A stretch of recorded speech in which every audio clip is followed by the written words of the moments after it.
อายหล่นบนพื้นดินลาวเมื่อเจอหน้าขาวเมื่อคราวไปเที่ยวเวียงจันทร์แค่เพียงเห็นหน้าสบตาดังฟ้าบันดาลผู้บ่าวอีสานฝั่งไทยเพลอใจหานาซึ่งน้ำใจเจ้าสาวเวียงจันทร์เหมือนดังสะพานข้ามโขงโยงใจไม่จางหลายปีพ้นผ่านเหตุการณ์บ้านเมืองกันทางเหมือนมีม่านค้างปิดบังความงามวิไลพอเปิดสะพานดังเหมือนเปิดม่านบังตาได้มาพบแม่เทพธิดาฝั่งซ้ายผ้าสิ้นลายสวยผมมวยช่วยมัดใจชายอยากพาเจ้าไ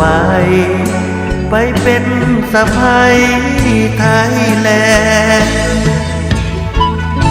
หัวใจอายหล่นบนพื้นดินลาวเมื่อลาจากสาวปวดร้าวก้าวลาพรมแดนกลับสู่เมืองไทยลืมใจไว้ในอ้อมแขนผู้บ่าวไทยแลนด์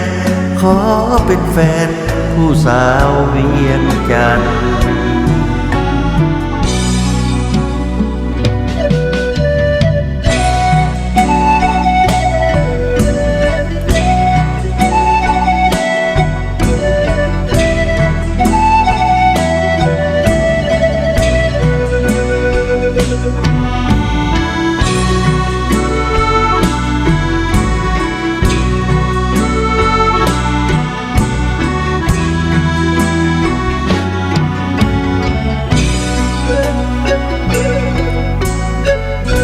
หัวใจอายหล่นบนพื้นดินลาว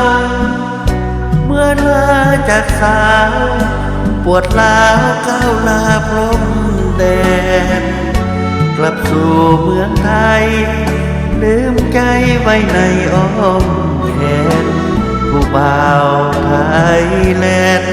ขอเป็นแฟนผู้สาวเวียงจันทร์